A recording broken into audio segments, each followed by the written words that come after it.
Alguien que anda por ahí, del escritor argentino Julio Cortázar, leído por Catalina Stupenengo. Esperanza Machado, pianista cubana.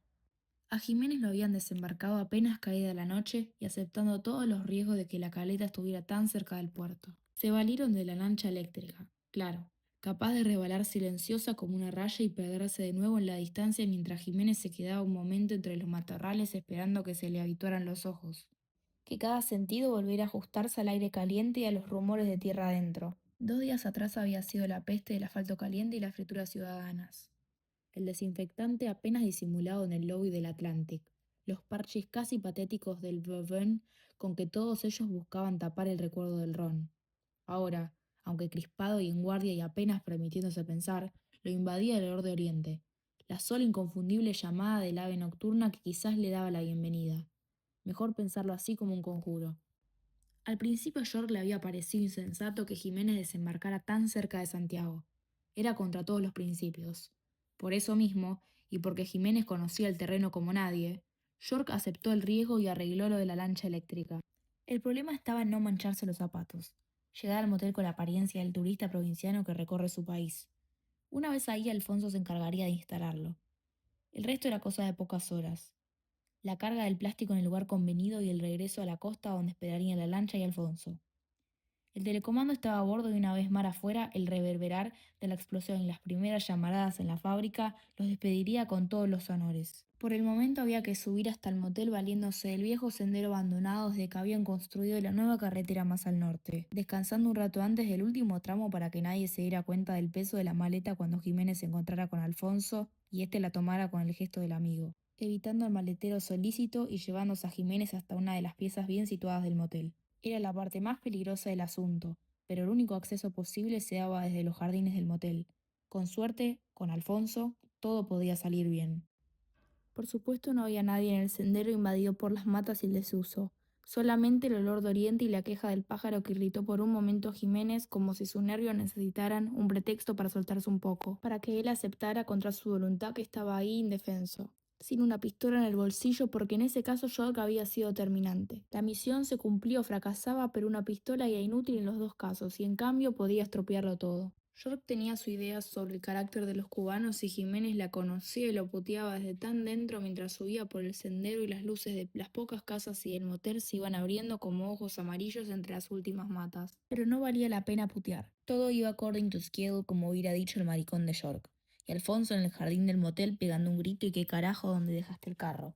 Chico, los dos empleados mirando y escuchando. Hace un cuarto de hora que te espero. Sí, pero llegamos con atraso y el carro siguió con una compañera que va a la casa de la familia. Me dejó ahí en la curva. Vaya, tú siempre tan caballero. No me jodas, Alfonso. Sí es sabroso caminar por aquí. La maleta pasando de mano con una liviandad perfecta. Los músculos tensos por el gesto como de plumas. Nada, vamos por tu llave y después nos echamos un trago. Como dejaste a la chola y a los niños, medios tristes, viejo. Querían venir, pero ya sabes, la escuela y el trabajo. Esta vez no coincidimos. Mala suerte. La ducha rápida. Verificar que la puerta cerraba bien. La valija abierta sobre la otra cama y el envoltorio verde en el cajón de la cómoda entre camisas y diarios. En la barra Alfonso ya había pedido extras secos con mucho hielo. Fumaron hablando de Camagüey y de la última pelea de Stevenson. El piano llegaba como de lejos aunque la pianista estaba ahí nomás del término de la barra, tocando muy suave una habanera y después algo de Chopin, pasando a un danzón y a una vieja balada de película, algo que en los buenos tiempos había cantado Irene Dunn. Se tomaron otro ron y Alfonso dijo que por la mañana volvería para llevarlo de recorrida y mostrarle los nuevos barrios. Había tanto que ver en Santiago, se trabajaba duro para cumplir los planes y sobrepasarlos. Las microbrigadas eran del carajo. Almeida vendría a inaugurar 2 fábricas. Por ahí en una de esas hasta caía Fidel. Los compañeros estaban arrimando el hombro que daba gusto. Los santiagüeros no se duermen, dijo el barman, y ellos se rieron aprobando. Quedaba poca gente en el comedor y a Jiménez ya le habían destinado una mesa cerca de una ventana. Alfonso se despidió después de repetir lo del encuentro por la mañana. Estirando a largo las piernas, Jiménez empezó a estudiar la carta. Un cansancio que no era solamente el cuerpo lo obligaba a vigilarse en cada movimiento. Todo ahí era plácido y cordial y calmo y Chopin, que ahora volvía desde ese preludio que la pianista tocaba muy lento, pero Jiménez sentía la amenaza como un agazapamiento. La menor falla y esas caras sonrientes se volverían máscaras de odio. Conocía esas sensaciones y sabía cómo controlarlas. Pidió un mojito para ir haciendo tiempo y se dejó aconsejar en la comida. Esa noche pescado mejor que carne. El comedor estaba casi vacío. En la barra había una pareja joven y más allá un hombre que parecía extranjero y que bebía sin mirar su vaso, los ojos perdidos en la pianista que repetía el tema de Irene Dunn. Ahora Jiménez reconocía Hay humo en tus ojos, aquella Habana de entonces. El piano volvía a Chopin, uno de los estudios que también Jiménez había tocado cuando estudiaba piano de muchacho antes del Gran Pánico. Un estudio lento y melancólico que le recordó la sala de la casa, la abuela muerta, y a casi contrapelo la imagen de su hermano que se había criado a pesar de la maldición paterna.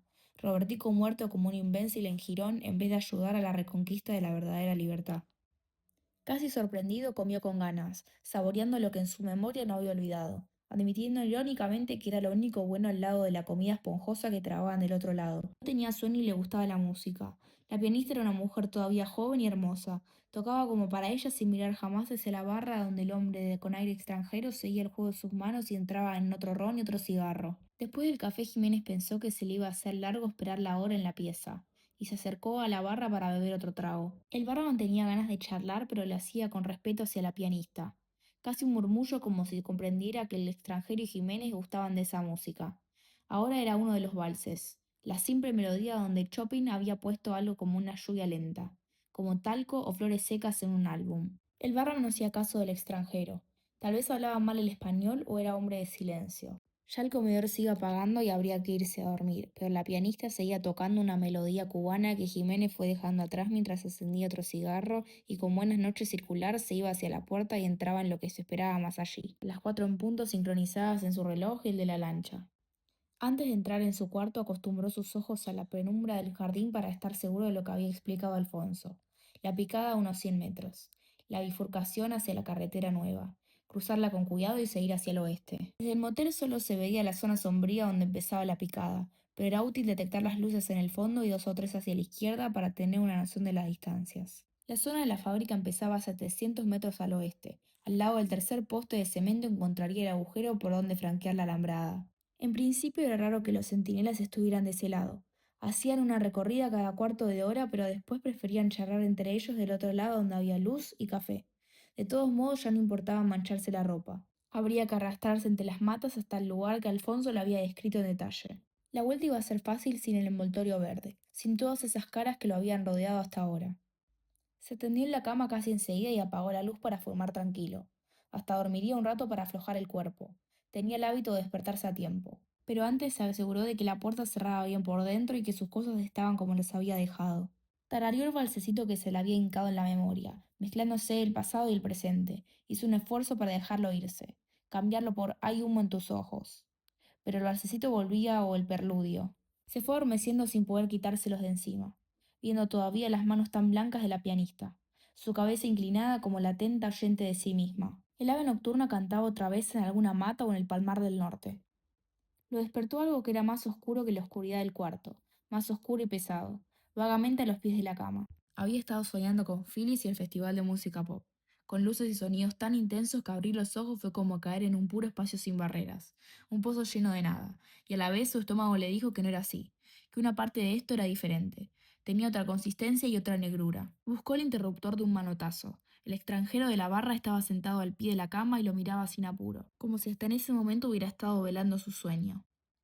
Hacer algo, pensar algo era igualmente inconcebible. Vísceras, el puro horror, un silencio interminable y acaso instantáneo. El doble puente de los ojos. La pistola, el primer pensamiento inútil, si por lo menos la pistola. Un jadeo volviendo a hacerse entrar el tiempo. Rechazo de la última posibilidad de que eso fuera todavía el sueño en que Phyllis, en que la música y las luces y los tragos. Sí, es así, dijo el extranjero, y Jiménez sintió como en la piel el acento cargado, la prueba de que no era de allí como ya algo en la cabeza y en los hombros cuando lo había visto por primera vez en la barra. Enderezándose de a centímetros, buscando por lo menos una igualdad de altura, desventaja total de posición. Lo único posible era la sorpresa, pero también en eso iba pura pérdida. Roto por adelantado. No le iban a responder los músculos, le faltaría la palanca de las piernas para el envión desesperado, y el otro lo sabía. Se estaba quieto y como laxo al pie de la cama. Cuando Jiménez lo vio sacar un cigarro y malgastar la otra mano hundiéndola en el bolsillo del pantalón para buscar los fósforos, supo que perdería el tiempo si se lanzaba sobre él. Había demasiado desperdicio en su manera de no hacerle caso, de no estar a la defensiva. Y algo todavía peor, sus propias precauciones, la puerta cerrada con llave, el cerrojo corrido. ¿Quién eres? Se yo preguntaba absurdamente desde eso que no podía ser el sueño ni la vigilia. ¿Qué importa? Dijo el extranjero. Pero Alfonso siguió mirando por algo que tenía como un tiempo aparte, una distancia hueca. La llama del fósforo se reflejó en unas pupilas dilatadas, de color avellana. El extranjero apagó el fósforo y se miró un momento las manos. Pobre Alfonso, dijo. Pobre, pobre Alfonso. No había lástima en sus palabras, solamente como una comprobación desapegada.